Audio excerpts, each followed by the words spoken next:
Hello, everybody, and welcome to the Wild Winter Women YouTube channel. This is episode 7. I'm Leah, and tonight I have a very special guest with me. Kate Coward is with us, and she's going to be talking about her race.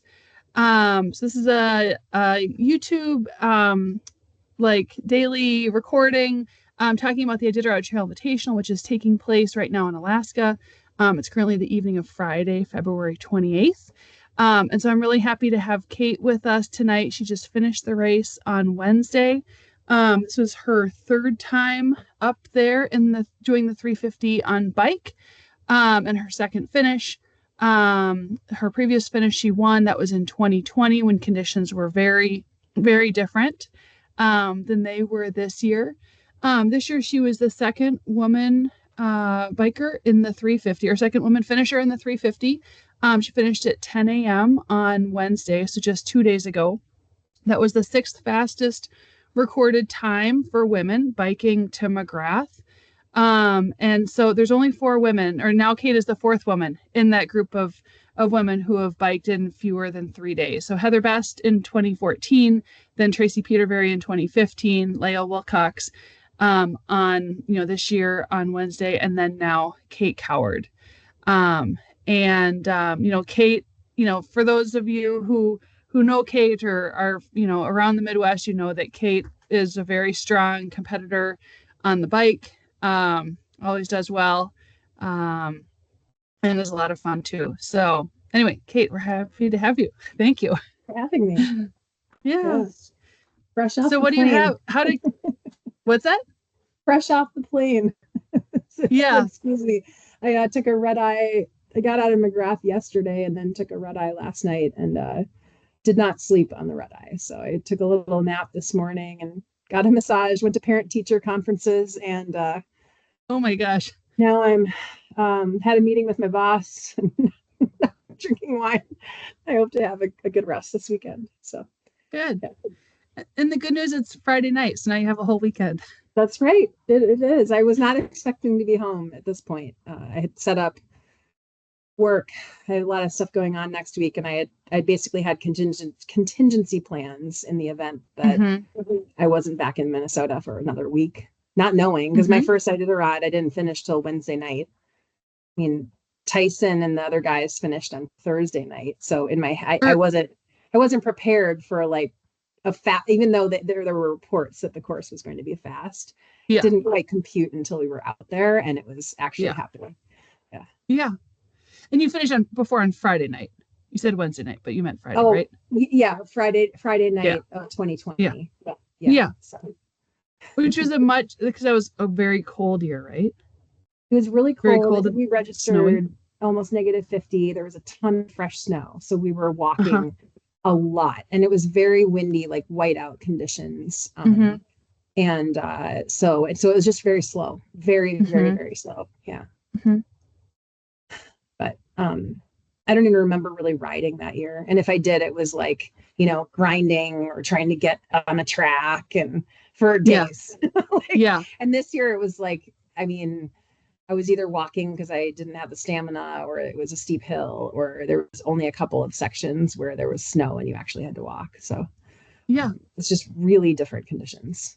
Yeah. So how did it go for you? Or from start to finish, or whatever wherever you want to start. Well, it went different than I expected. I wasn't I've been really busy in life lately, and so this winter, this is my 3rd time heading out on the bike, 2nd time with it loaded with things, and I just sort of packed the morning before my flight and threw a bunch of stuff in a duffel bag and headed to the airport and hoped I had what I needed. And so I just didn't feel strong. I didn't feel myself. I was just looking back at my Zwift, because if I was doing anything, it was on Zwift. It was like 15 to 40 minutes a day or something, whatever I could fit in. So I wasn't feeling great. And also I was worried, like the last time I was up on Rainy Pass in 2021, I think what I had was pulmonary edema that turned into like a 24-hour asthmatic event. I Mm-hmm. couldn't breathe. I was drowning in my own lung tissue, and I had to march from basically a mile from the peak of Rainy Pass all the way back to Pantilla and get a plane back to Anchorage and end my Mm-hmm. race. And I didn't want to come all the I told myself I wasn't coming all the way out there to have that happen again. So I was really disciplined, and I was going to be wearing a mask the whole time. And I did, and that worked out very well. But for that reason, I couldn't go really hard so that I couldn't breathe. So Mm-hmm. I mean, I pushed myself certainly in the first 85 miles before you get to Shell Hills or the Squintin Hills. I don't Mm-hmm. know which one they're called. Yeah, Shell Hills. Yeah, the Shell Hills. And then after that, I felt like it was like, and it was just doing what I wanted to do was just be present. And Mm-hmm. I didn't have anxiety of racing or trying to. I mean, people thought I was chasing Leah. I was not at all. I was like, there's not, this isn't even a competition. Mm-hmm. So I was actually very surprised when I got to hang with her at some of the checkpoints and Mm-hmm. just get to know her a little bit and say hi. And that was delightful. And um, my legs hurt because there was just so much riding. I mean, I felt really strong by Wednesday. Wednesday, I was ready to like lay down the hammer. My legs were like, we're trained up, we're ready to go. Yeah.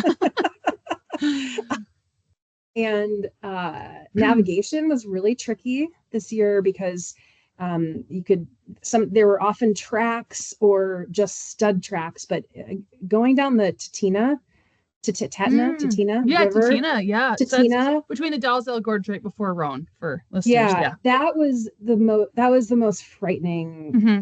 period of my life. I swear to Mm-hmm. God. I mean, it was so dark. So it was black dark, and then the ice was just like charcoal colored and all these different colors of black and gray and white. But the Iron Dog laughs were there or not. I mean, because there wasn't anything for them to get held into. So some of Mm-hmm. them had sort of they were in the fallen or Yeah. whatever, and there's open water, and then it's just dark. There's no like you couldn't tell how far the sides of the river were because it Mm-hmm. was just dark everywhere. It was dark sky, dark Mm-hmm. ground. It was very disorienting.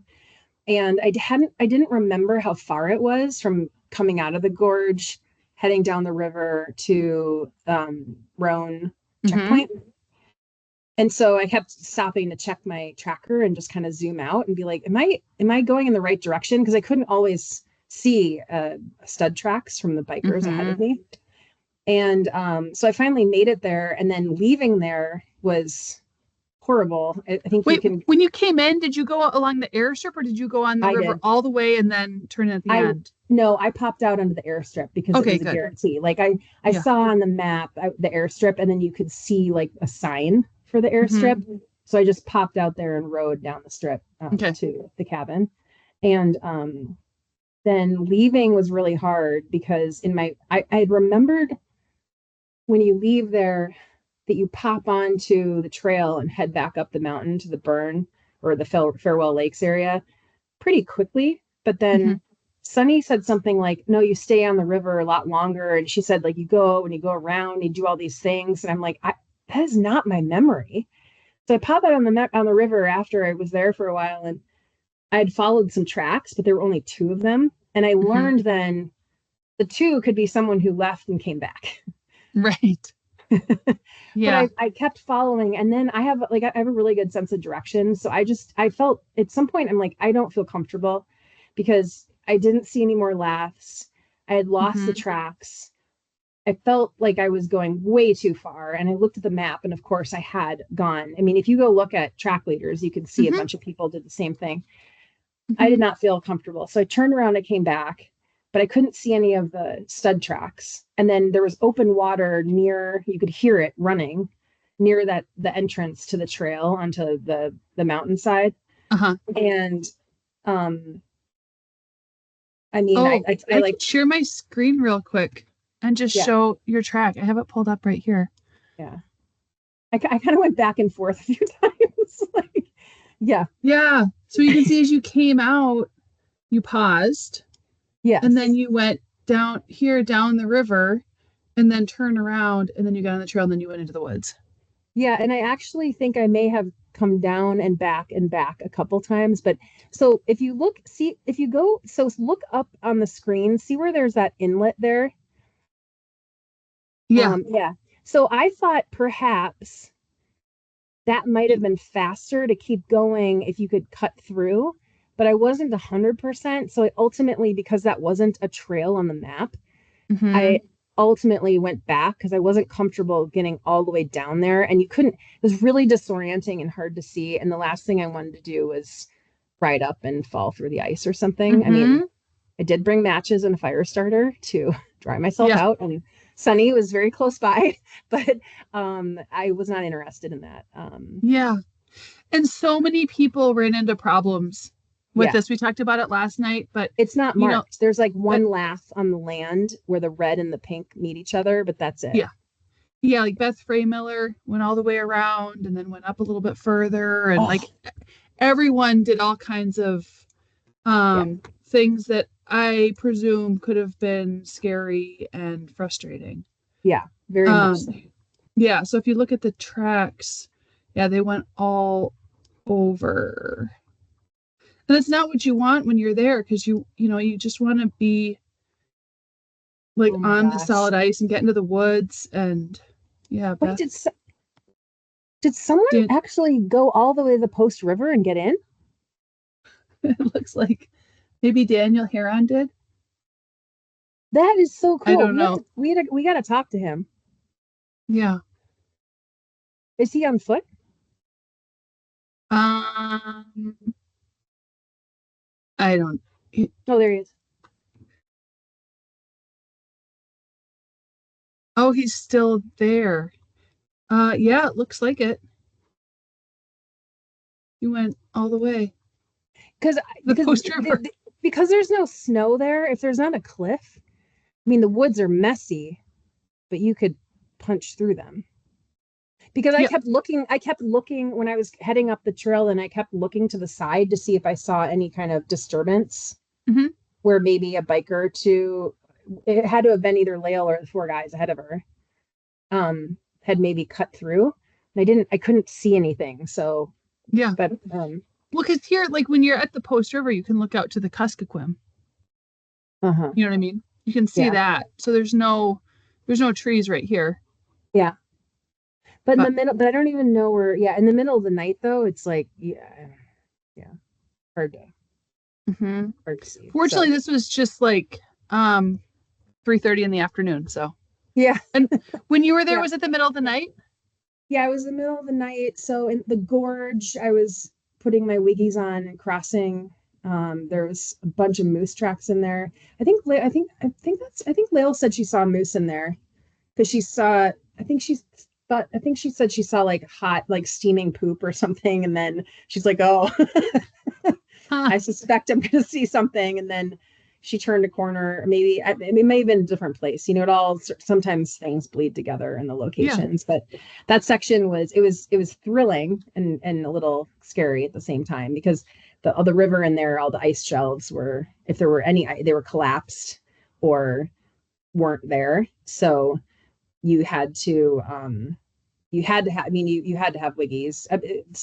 I feel like somebody I saw didn't, or they had trash bags, or they didn't, and they must have like seriously warm blood or something to have been able to go through there and get to Roan and not have, Wow. emergency situation. I don't know, but Wow. um, And then, so can you explain like Wiggy's oh yeah, water crossings and how deep the water was, and then also what's exhilarating about the Dalzell Gorge? yeah.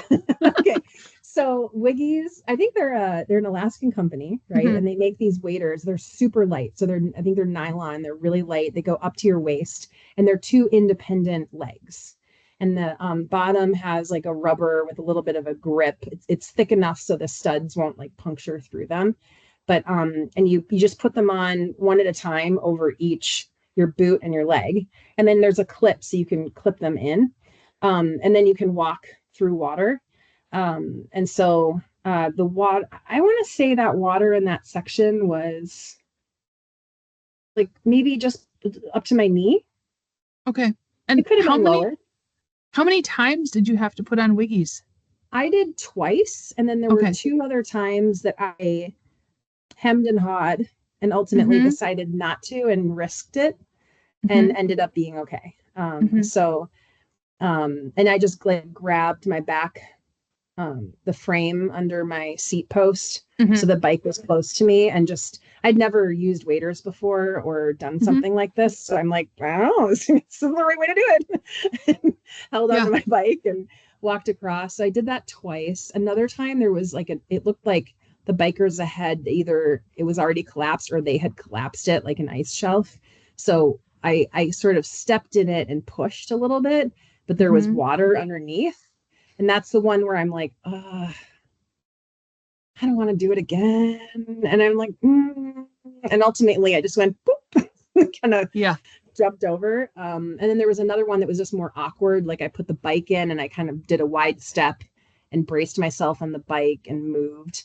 And then up on the way to Nikolai, like near the where's the bridge where the Oh, can used to Sullivan be? Creek. Mm-hmm. Yeah, Sullivan Creek Yeah. area. That got a little wet, and there were Mm-hmm. there were two areas that I decided not to put wiggies on. That were probably not super smart, but because there were these logs that were covered in ice.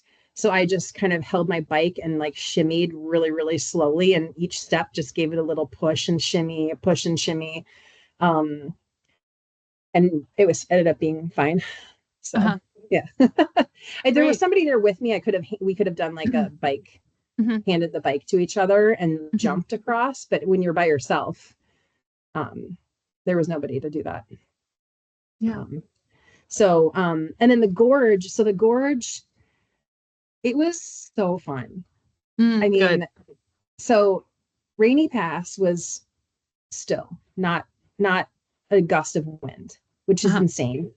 So coming down from the top, there were no wind drifts because you've probably done over it when there's wind drifts. Mm-hmm. You're either like barely riding or you're walking through them. Yep. And this was like, the sun had set. I got up to the top of Rainy, got a quick picture just as it was like the last, Mm-hmm. there's no more light. And then I started riding down. It was a relief because that was just a long haul from Pentilla. I think it's like, what, 15 or 20 miles uphill. Mm-hmm. It's rideable, but very slow uphill. It just takes a long time. And so I headed down Rainy and I felt I was flying. Like I need to look at my speed because it had to have been like 30 miles an hour. It was so fast. Yeah. It was Yeah. really fun. It was very thrilling. And you're like bobbing and weaving and coming down. And then, you look down to your left and there's like a ravine. So it's like, don't trip. Yeah. Don't trip. and, then, and you kind of go again. And then there were a couple little like creek things you had to stop, like slam on the brakes and get Uh-huh. through them. And then you keep going. And then you get into the gorge and it's very narrow and you're bobbing between the left side and the right side, but mostly like in woods and these snowmobile trails. And then you do this little climb, that climb where you kind of go up the left, like the west side of the gorge or the Mm-hmm. south side. You go kind of climb up and then you descend back down. But then that gorge area, like I mentioned, the last time I was there, it was all snowed in and mostly just traversable back and forth. And Mm-hmm. this was all open. So it was just kind of a wide river. Mm-hmm. And we had to cross it a few times. And then other places, there's these narrow, you like cross a tree and then you're going on this ice and then back on the snow and then back on the ice. And um, it was pretty quick in there. And in the dark, when you just have the headlamp or your headlight, your Mm-hmm. bike light, and you're going quickly, it feels even faster. So it was Right. very exciting because there was a lot of like last minute decisions on which way to go, Yeah. not knowing if you're going to like turn the corner. And I don't know if you saw a picture that Adrian took of the big hole that they Yes. posted. Yes. Yeah, Yes. so it's like that because you come around the corner and you're like, there's Yeah. this big hole. And then you're trying to figure out like which way to like where do I go around it? And so I don't know, it was Yes. very exciting. It was a really I was a little there were a lot of moose tracks in there, so it was very bumpy Mm-hmm. and Mm-hmm. having it just was like very jarring. Mm-hmm. That is like, so the moose tracks, for people who don't know, are basically like big potholes. Think of like the biggest potholes you would see on the street, but Mm-hmm. maybe soft, but you're just like, Yeah. boom, boom. And when Mhm. you're going, it's just rattling, and it's very, it's really annoying actually. So When Dre I was was, going down there, he hit a moose. There was a year when there was a lot of snow. He yeah. hit one of the moose holes and his like front wheel got stuck in it and like his Oh, whole yeah. bike and he just like went like just Yeah. ass over tea kettle into the woods. That Just got happened to me. launched. That happened to me near Happy Steps, which was Mm. a really fun ride this year. Not the steps Hmm. themselves, but leading in, because it was like a winter fairy tale. Hmm. There's like puffy snow on the side, all completely rideable. And you're like doing this, poo, poo, poo, poo, poo, poo, poo, poo, like all these things. And then, but I hit a moose pothole. Probably maybe it was closer to Pentilla. I don't know what that area is called. When you're kind of like descending, but sideways on the mountain. Down to the Um, Happy River steps? no, it's past Happy Steps, I think. I I don't don't know know, what that Shirley area is Lake called. or yeah, I could Yeah, get to maybe Quintilla. closer to there, but I Hmm. hit a pothole and went flying into like a Mm. pillow, powder pillow. It's very Yeah. lovely. Like, oh, this is nice and it's not too cold and it was Hmm. soft, soft landing, but I was upside down. Yeah.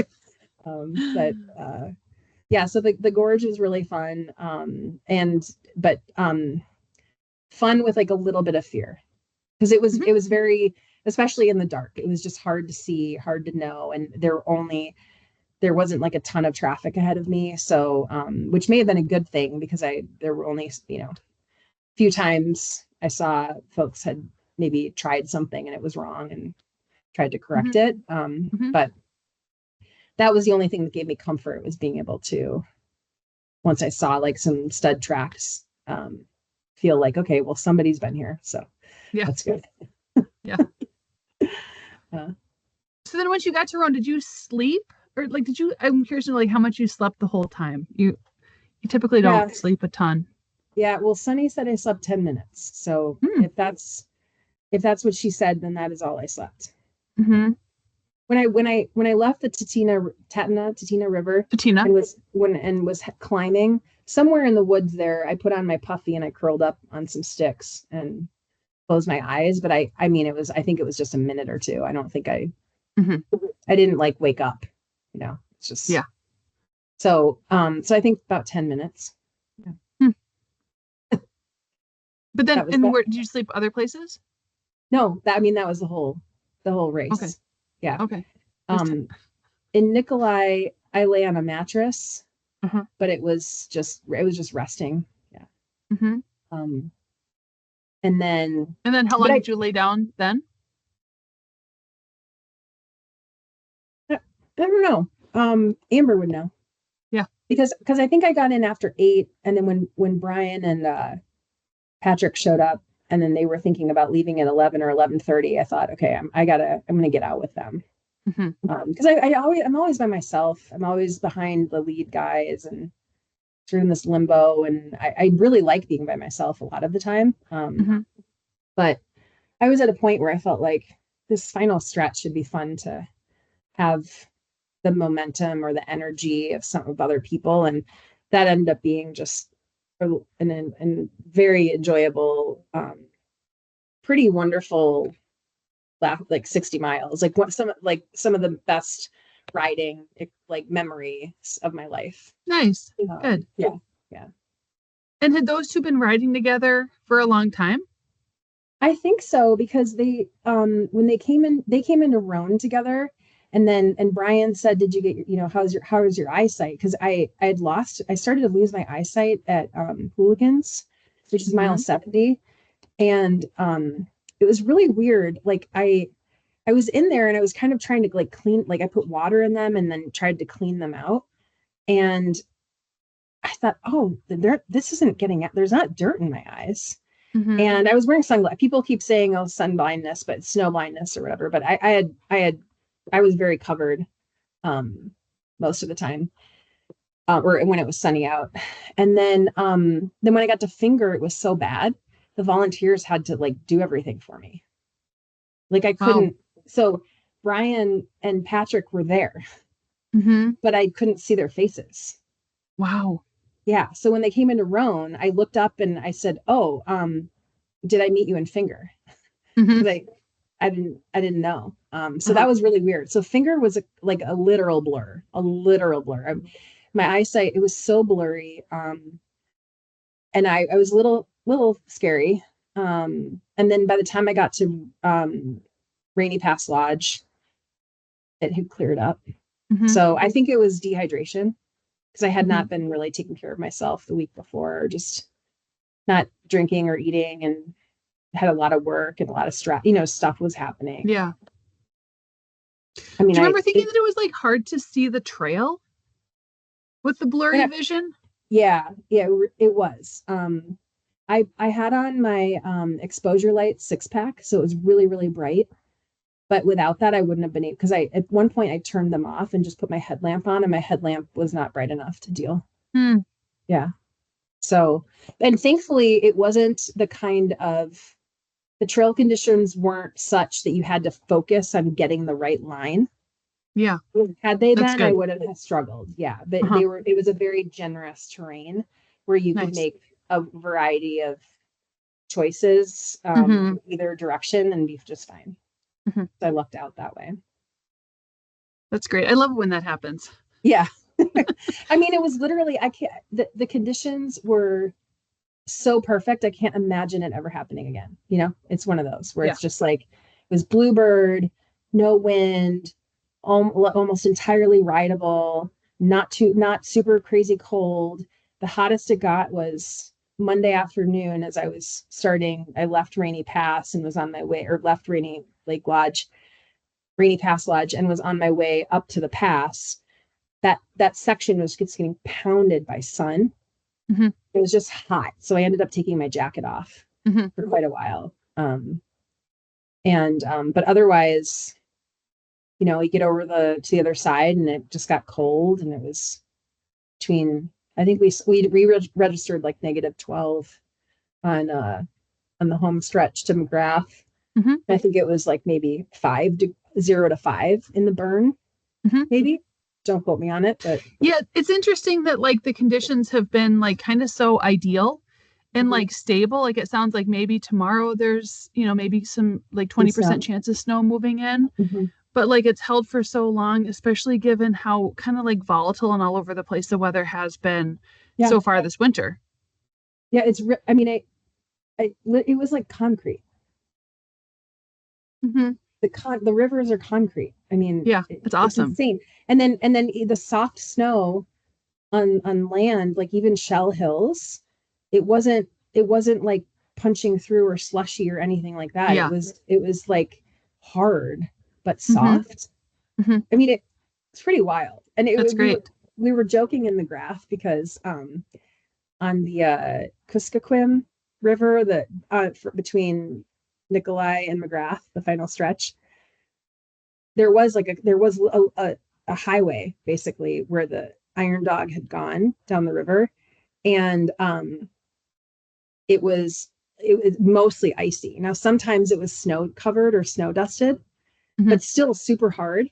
And there were a few of us joking in the graph because we were like, when we'd hit that snow, we'd be like, "Oh, we're slowing down," but in any other circumstance, Yeah. that would have been heaven to Yeah. ride. But Yeah. because it's all relative, we were all Yeah. so used to this super highway and it was fast. The minute we hit like a little bit of snow and went from like Hmm. 10 miles an hour to 8, you're like, oh, they're slowing us Wow. down now. It's really, it was really ideal either way. Yeah. Incredible. Yeah. Yeah. Yeah. And for me, that's what my first ITI was like in 2016, is it Okay. was just like fast. I did it in 3.5 days. The guys were finishing, like the winners were like sub 2 days. Like it Mm-hmm. was like maybe the second fastest year there's ever been. Um, and so then the 2 years since, and the last 2 years have not been fast like that. Yeah. And so like that was kind of like what I started with as like my normal. And then now Right. whenever I go up there, I'm like, oh, this is so hard and so slow. And I had the opposite. I mean, the Mm-hmm. only thing I didn't have was like wet. I don't think it was wet in 2020. Mm, But yeah. it was a kind of 2020 was the kind of thing where if you stepped off the trail, you were up to your waist. Mm-hmm. So um then there was a lot of walking. Yeah. And very windy. And that was the year of all the some moose issues. So many moose. And then I lost Yeah. your e-trucks. Yeah, right. After Shell Lake. Mm-hmm. I still don't like the amount I've relied on computers and navigation since then. Mm-hmm. Honestly, I still am in awe. I don't, it's the miracle I made it anywhere. Yeah. But yeah, I agree. And that's why we started doing these daily write-ups. I don't know if you know that, but do you know this story? No. So like the Wild Winter Women do like a daily write-up. Yeah. Yeah. And so the reason so I started that. Oh, okay. And I think it was probably in like 2021 that I started. No, wait, you did it for the first time in 2020? Yeah, 2020. Okay. In any case, I was at my brother's house and I was talking to him and I was like, oh my gosh, Kate Coward, this woman from Golden Valley is going up and over Rainy Pass. And I was like, and she's vegan. Like, she's so cool. You'd love her. And so, like, basically, I was telling him what I was seeing in track leaders, but then also kind of like adding on like my knowledge of the trail and like what I had seen from other people on social media to kind of get a sense of like the current conditions. And so like basically I was able to like tell him and my sister-in-law Jody like just kind of like all this information. And my brother said like, like you actually kind of have a unique perspective because you've been there, you're kind of connected to these other people. You could actually kind of like write a story of what you're seeing, kind of compiling all of this information and like then like share it with like family and friends who are interested in more information. So it's actually because of you that it started. Oh, I did not know that actually. Yeah, because of you, because I was telling them about you. And then I love that. And then when I went up in 2023, I asked folks to take it over. And then they took it up to the next, like really took it to the next level. So now it's something big. Yeah. Well, it's super helpful because even being out there this year, there were so much that seemed so different. Like I just thought like, I really don't remember this part or some is very vivid. Others is a blur. And maybe it was because I was on the trail a lot longer last time and was just fighting so many elements and demons. But it's just so different. It's not, I mean, there's so much variability in the weather. And then just the conditions, like forget the weather, just like whatever's been left there, what's happened before we get there. So like in 2021, I was breaking trail with 2 other guys. Wow. Trail wasn't broken. So you're out there and it's just like a stretch of snow. And so that's a way different dynamic and situation than if you can follow tracks or there's a hard snow, or in this case, we're actually riding bikes. And then you have the just what mode of transportation you're on and what choices you brought, meaning like what tire you brought and how heavy is your bike or which sled did you bring? I mean, that matters more than anything this year because going through the Tusks might be really challenging for the foot division, depending on what their setup is. And it was really hard for biking because like, where do you even put the bike and where do you put your feet? And it was really, and it was, I think it was extra annoying because we'd been riding so much. So it was it was extremes. Like you'd ride and then you'd have to walk and then you'd ride and walk and ride and walk. It's like, when is this going to end? So, I mean, sometimes you have to walk for days in that race. Yeah. So, but so if you think of it relatively speaking, it's not a big deal. But relative to the race itself this time, the Tusks were like a highlight or a low light, just because they were such an extreme from the conditions of the rest of the course. Right. Yeah, I feel like, so from talking to Amber, who was at the Nikolai checkpoint, like I feel like by the time people got to Nikolai, they were cursing the Tusks and had forgotten that the trail had been like great earlier in the race. I think that's the first thing. I think I walked in, I was like, the Tusks. Yeah. Yeah, yeah, they're definitely an interesting experience. Yeah, Mm-hmm.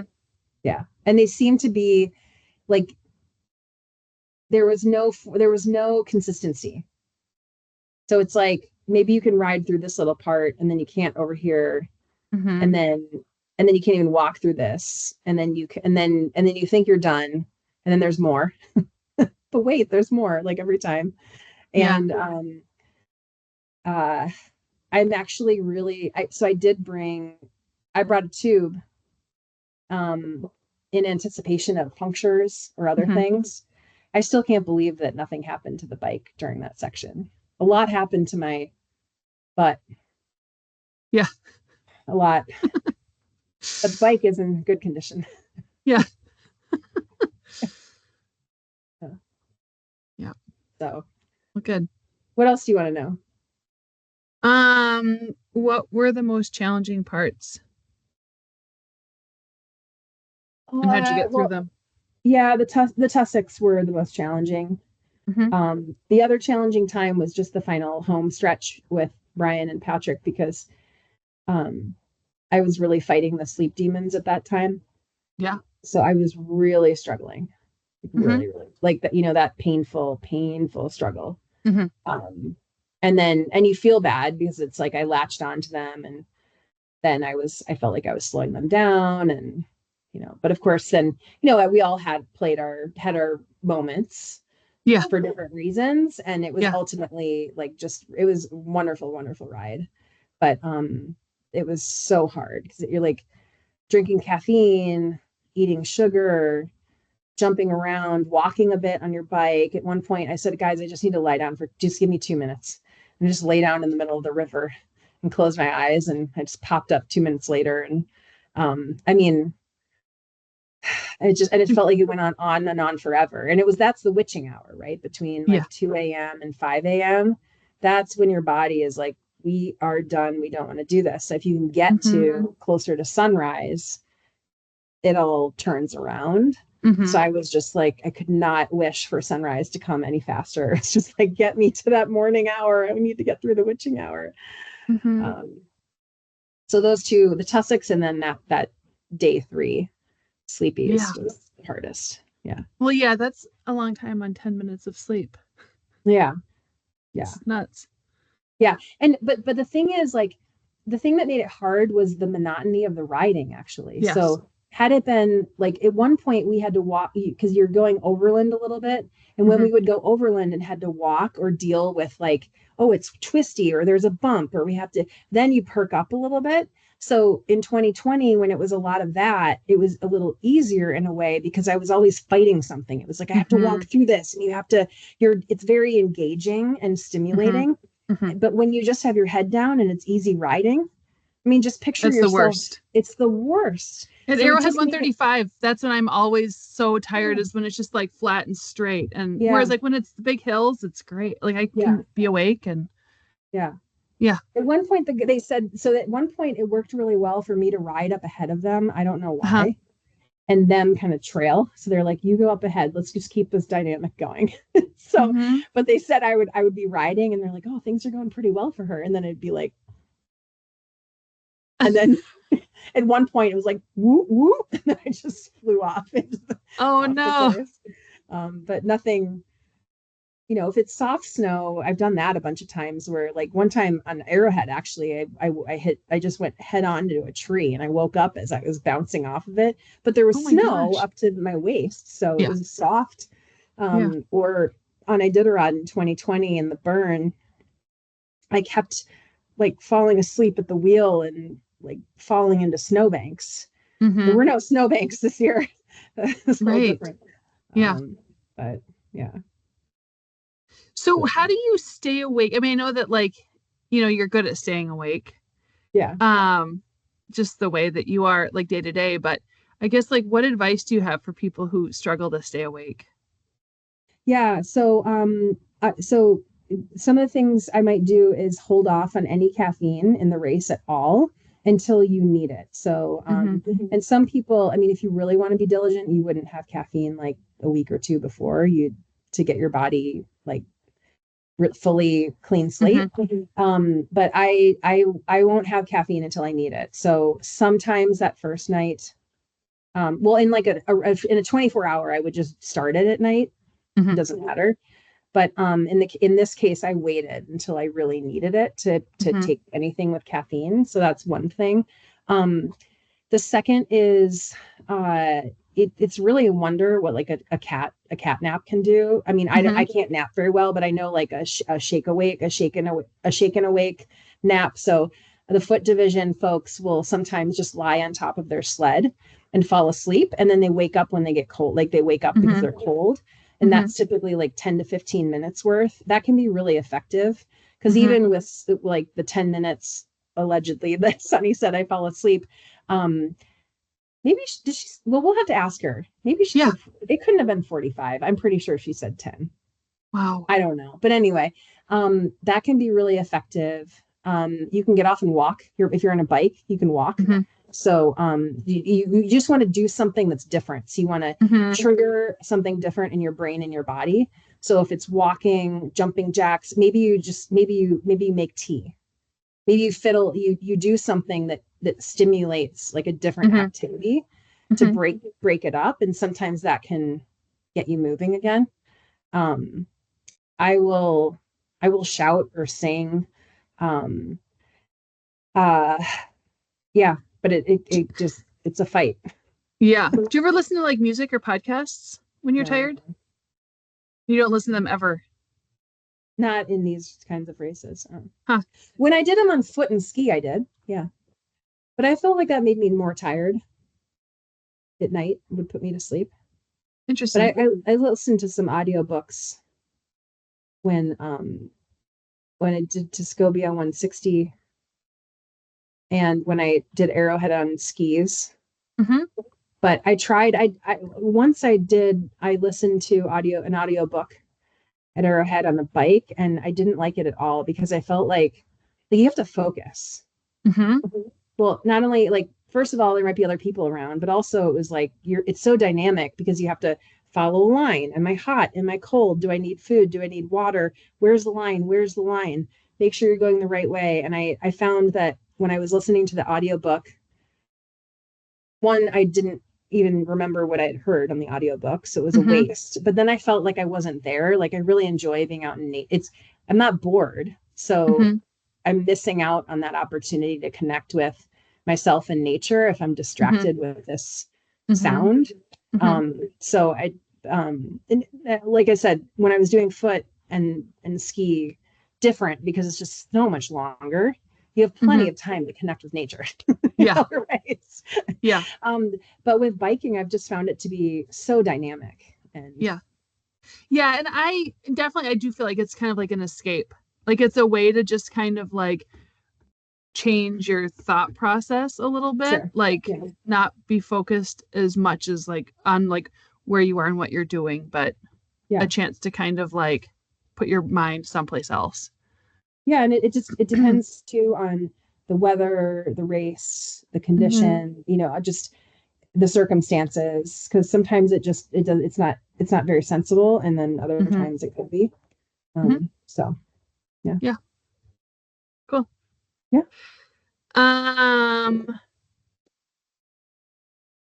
What would you say, like, what's your mindset like? Or how do you, like, one thing that I've always been amazed by is how you are so good at pushing yourself. Like, I feel like with you, like, you leave it all out on the course, like, I guess, what's your mindset? Or do you have like a mantra that you say to yourself? Or what are you thinking at the time? I mean, I'm sure there's a lot of thoughts, a wide range, but I think I think what in whatever I'm doing, I just like to bring my best self to it. So I don't necessarily advise this, but like whether it's work or my personal life or my activities, whatever it is, I don't really feel good unless I'm giving it everything I have.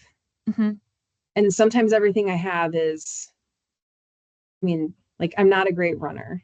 So I'm still going to give it everything I have. That might be Mm-hmm. like, back of the pack, but I still just feel like I want to show up and be Mm-hmm. my best self. And Mm-hmm. so I I do like to leave it all out there Mm-hmm. for sure. Yeah. Um, it's on these long format events. It's really hard because sometimes I'm giving it all to the checkpoint. Like Amber will tell you, I walked into Nikolai. I had hammered coming into Nikolai for no reason. I don't know why. I just wanted to get there. I wanted to Mm-hmm. get there really fast. And you could. It was the most amazing riding after the Tussocks. I was like, game Mm-hmm. on, let's go. Boom. But I walked in there and I don't even think I could like make intelligible sentences. And she and Jay were taking my boots off and they're like, what can we get you? I'm like, oh no. Yeah. And I had just like dug this hole. And that probably I'm not advising that by any means, but I didn't realize I had done that just because I just put my head down and do whatever I can in the moment. And so I'm not good at pacing for that reason. But I've also found that we can really surprise ourselves with what we're capable of. I think Mm-hmm. sometimes people's minds actually get in the way of them doing more, but you don't have to do more either. I mean, Mm-hmm. you have so much time to finish this race, and some people are they're really taking care of themselves and they're still finishing the race and they're getting it done, and that's amazing. Mm-hmm. I just yeah, I just have this like I'm just like an on or off switch. So Yeah. I just kind of I like to find the limits. Mm-hmm.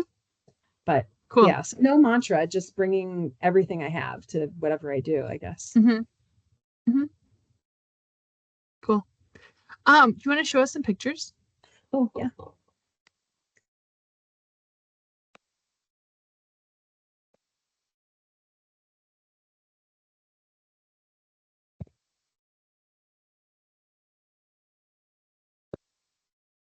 This is the so this is the Otso crew. Can I think I can make this bigger. Oh, there we go. Okay. This is the Otso crew at the start. So here's me. You can see my glasses and I think is that Jim Vreeland? Yep, Jim Vreeland. He's on a single speed. Yeah. Vegan. Um, and then Amanda and Kendall, and I actually don't know this woman on the Lynn end. Hall. Lynn Hall. Yep. Okay. Yeah, so we all had the Otsos. We look like ice different sherbet or something out there. Um, and then let's see, me at the start. Sorry, there's duplicates here. Me with my And so you wore that mask the whole time. yeah. Oh, I had two different masks. I wore them 99% of the time that I was on the bike, huh. which was really hard. But I stayed very disciplined because I really didn't want to get Yeah. into a situation where I couldn't finish. Did you have ice And forming from the no. like respiration? Okay, great. So this is on the way to the Yentna Squentna. Mm-hmm. Beautiful. So you can see it's very icy on this track here. Mm-hmm. Really, really nice. And And you had then studded tires, right? yes, yep, Did anybody yeah. not have studded tires? I don't know, but I don't know how. I mean, it even with my studs up on the Yeah. Farewell Lakes, I fell a gazillion times. It was very Oh, slick up ouch. there. Yeah, Yeah. really, really hard, like a few zingers. Mm-hmm. So here is you can kind of see. I mean, we were going 10 miles an hour here. Fun. That's great. Awesome. Um, I think that's Lael in front of me. I think I tried to get a picture. We were in Squentna, but I it did obviously didn't turn out. And there I am. You can kind of see my eyes don't look great. So this is Yeah. like near hooligans. That they weren't. I wasn't feeling so hot. Yeah. So now we're getting to the snow. Mm-hmm. I don't know where this is, but you can see it's pretty pillowy, very nice. Like Finger Lake, maybe? I don't know. Cool. Um,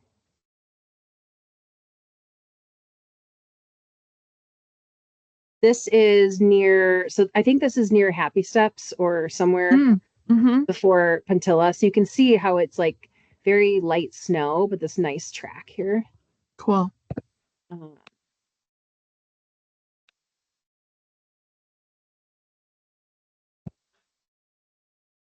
yeah, very blurry, but that's how my eyesight was. So this is on the way to Pantilla. So you can see it's really this nice track here. It's Mm-hmm. we were kind of following each other. I was following the others in front of me, but really beautiful. I mean, no wind, pretty warm. And then I got to Rainy Pass Lodge, and I had it all to myself. So Wow. um and I did not look so great. So Eh, um, but look that at that. barely I looks like mean, it really doesn't look like you. I know. Um, because I don't look pretty when I race. No, you look fine. It's just like Yeah, there's something about yeah. yeah.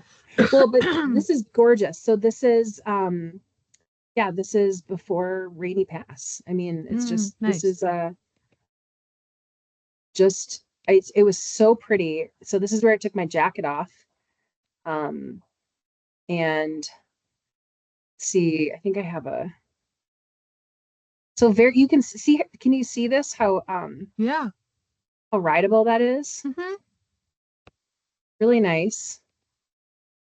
The sunset. So then here's the top of Cool. Rainy. So you can see the sun had not quite set. I got a few pictures here. And then so this is my first crossing where I had to put the Yeah. waders on. Yeah. So that was number one. Just a little hop. So I had to sit down, Mm-hmm. put them on. Here I am. Here's what they look like for people. You can see one on each leg. And this was, I feel like I took this for a reason, but yeah, this was another, I think this was like this was the part where I was like, oh, should I put them on? Not, and I ultimately didn't. This might be the place where people said that all got stomped through and it was running water. I don't know. Oh. This was Adrian's hole. Ah, yep. So that's where he's like the logistics coordinator or something for the race. He went through there with a snowmobile and trailer before the racers came through. So he broke it, I think, Yeah, I don't based on what know. I can tell. The trail we went off to the left, but but just imagine this is it's like everywhere around you. When you're Mm-hmm. going through this section. So it was I wish I had better pictures of that area. This is in the Roan tent. So I was Sunny was giving me Tang on repeat. Yeah. Um, and I had my Embark, so Uh-huh. I I had Embark in all my bottles on every leg. And then this is after heading up to the Farewell Lakes. You can see this doesn't do it justice. It was a lot rougher, but these are the woods. Mm. So like this was right after Roan, and you can just see I took this picture to show there was like sticks and logs and grass, and so it's just very bumpy, very jarring. Here's where I curled up under like in the woods right here Mm-hmm. to try to nap a little bit. This is just on a lake just to show I was just trying to get like all the varying conditions. And that can be really tricky on the Farewell Lakes because they're so big you can't see the reflector on the other side. Yeah. So you got to use your GPS because otherwise there's no path in the snow, so like you don't know Yeah. where to go. Yeah, and they were so slick that you actually couldn't quite see the stud marks either. Mm-hmm. For some reason. But you can see here it's like you're going through here and you're like, is that rideable or not? And Yeah. then, so you really have to pay attention. And then when Mm-hmm. it was, but you just don't know if you don't know. Oof, yeah, your eyes. Yeah. They look painful. Yeah, they were. Mm-hmm. Okay, so this is me lying down. So those are my legs and my bike.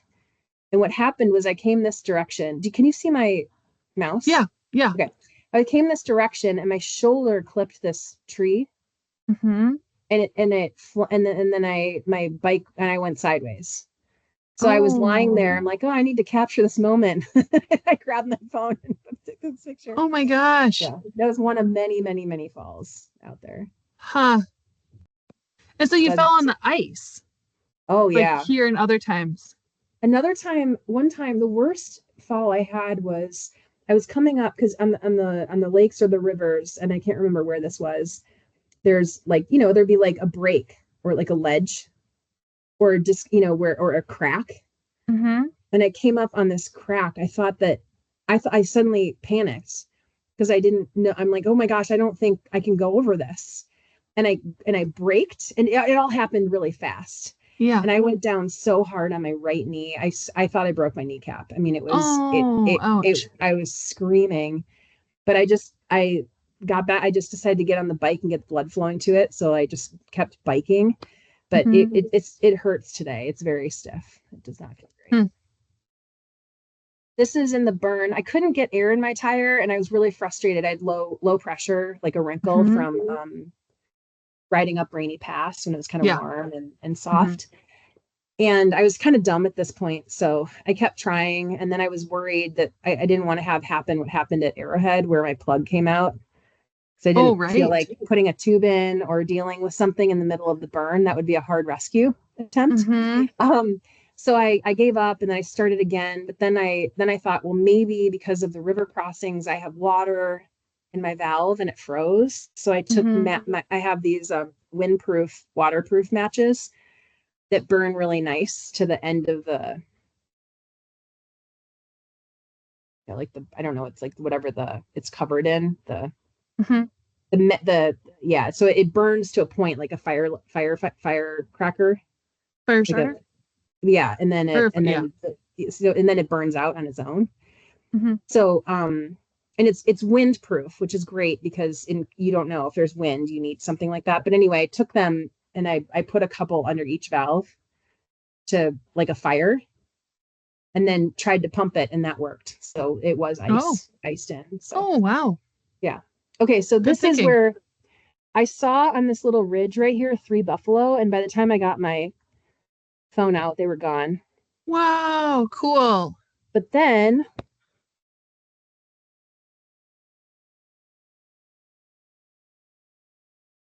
I have my mask on, so I sound funny. But this is a herd of bison right there. Wow. Yeah.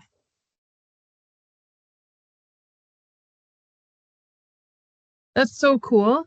And then as I after I hung up, I kept walking my bike and one like popped its head up and was like, mm? And then the next Oh, thing I know, they're all running away. wow. Okay, so here's a very funny story. I'm just going to so well anyway. I'm coming down the trail here and I don't see this on the left. I see this furry thing Mm-hmm. and it looked like an animal that was doing this, like eating something. And I Mm-hmm. stopped because I'm like, I don't know, is it a skunk or I didn't know. I'm like, it's something I've never seen before. And I was like, oh, hi, how are you, little guy? What are you? And it didn't answer, look up or anything. And then I looked over to the left and I thought, oh, your family's here too. Oh, And then I realized that this was a moose carcass. yeah. Um, and then I looked back at this, like, well, what is that animal? And the animal is just part of the moose, like fur. Oh, So okay. yeah, so the hallucinations were blended together with sort of just fatigue and inability to comprehend things. Mm-hmm. It's Um, so interesting to see the trail and see like the ATV tracks. Just because it I've was weird. never, like Yeah, in my mind, it's snowmobile with like that one central yeah, track. And just to see it as like a two track, I've never yeah, envisioned it looking in that way, but totally makes sense as to yeah. that's what it would be like. And this might look like it would be like fine to ride, but just imagine at this point you're over 200 miles in. Mm-hmm. You've been through a lot of bumpiness. your wrists and your butt already hurt from all the bumps in the logs and the farewell burn. And then all of this is hard because it's still cold. I mean, it's sunny, but it's Yeah. hard. So it's dirt and sticks and grass and it's hardened. So it's really, really bumpy. And then Yeah. if you tried to ride the track here, at some point it was too deep and too narrow. Hmm. Your boot would hit the side. Yeah. So, and then you have to kind of keep this narrow line up here. So Hmm. it looks fine, but it was not great. Um, and here are the tussocks. And like, okay, so what, like, how do you pick your line through this? This is what I don't get is like, I don't see it. So I did a mix of walking and riding. So what, like in this case, maybe I did like to here, and then you have to like hop over this, and then maybe you ride like 6 feet and then hop, and then maybe you ride 3 feet and hop, and then maybe you ride 10 feet and hop. But even some of the riding, because this is not smooth here. This is, think of this, this is Hmm. still really, really bumpy. So what Hmm. I ended up doing is, as much as I could, I put into like a medium gear and would almost like crawl. Hmm. So it wasn't like I was riding, but I wasn't in a big gear. So it was medium enough that I could keep myself balanced and upright, but crawl over. And sometimes it was like dip down, dip up, dip down. But then sometimes if you get caught and then your seat post slams in your crotch, it was not fun. Yeah. It was really hard. And my wrists were just throbbing and sore, like just like worked. Hmm. Um, and it here's, I mean, just kept going forever. Hmm. The pictures do not do it justice. It was way worse, in my opinion. And then you would hit something like this, and then you get to the end, like a mile down or half a mile, and it turns into more tussocks. Yeah. And I just have to say, you're not going to believe this perspective. Maybe you don't appreciate this, but I think that you're so lucky to have had the experience of riding on frozen tussocks. Like that's such a unique experience. Oh, Like I who would else bikes agree. on I mean, frozen it tussocks? wasn't fun, but it's like such a different yeah, it was Yeah. something very unique for sure. Yeah. Yeah. Um, Northern Lights were off the charts. They were Mm. just unreal. Um, Patrick took this picture of me on the Kuskokwim. Kuskokwim. Yeah. Nice. So they're all on the Kuskokwim. last night coming in. Yeah, Cool. it's really, Gorgeous. really cool. Uh-huh. And this is us on the river. So you can Yeah, I see it's noticed really, you were bundled when you got into McGrath. So I was guessing you were chilly. yeah, I mean, I think it was around, negative 12, negative 10. Mm-hmm. But and what in McGrath it was probably warmer because the sun was up. But I think I was just so dehydrated and tired. Your body isn't working. You're Yeah, just cold because you're so hungry totally. and you're so thirsty, and you're tired and you can't push yourself anymore. So Yeah. we were getting colder and colder as Yeah. the morning went on. Did you, when you were in the Kuskokwim, did you see the sign that said like McGrath 20 miles or No, not? Okay. That would have been like if you would have followed the line that it normally goes into, but there's like signs like, it's the same as like Nikolai 20 miles or Nikolai 5 miles. There's a McGrath 20-mile sign. oh, And like when I've seen that, like it may as well be like 500 miles. Like I've but thought isn't that like on the overland? That's on the overland there because there's no signs out on the river. there, I could show you. It's on one of those little like overland things that you didn't do this Oh, year okay, because you went around it and stayed on the yeah. river the whole time. Oh, that's why. Yeah, But it yeah. may as But well I say think I like remember. it may as well say like McGrath 500 miles because it's like, oh my gosh, I don't know if I can make it that far. Like that's I know. so far. It felt like forever, like when because we were thinking in our head the finish was like 55 miles away. Mm-hmm. And Patrick said, no, I think it's 60. And Brian are like, no, you're wrong. You're wrong. Yeah. But like, and I was I like to play mind tricks with myself. So I said, okay, well, Kate, this is actually even easier riding than to Hooligans because there were some Mm-hmm. little hills and it's way shorter than getting to Hooligans. So like, it's nothing. But after 3 days, you're so tired and it Yeah. everything's like heightened, like your Mm-hmm. senses and your Mm-hmm. sensitivity is heightened. So these are just as the sun rose. Yeah. So you can see different mask on, and just I was really feeling cold.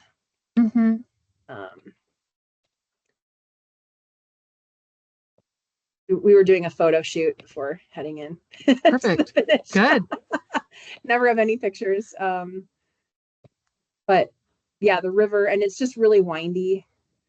The sun was great. I actually said, I think we're going to have these really amazing pictures Yeah, for the finish, not knowing that Mark was going to take that incredible, like, this is an incredible shot. I that's love great. this. Yeah, This is in McGrath as we're heading to the cabin. that is so cool. And you're Yeah. winning the sprint finish.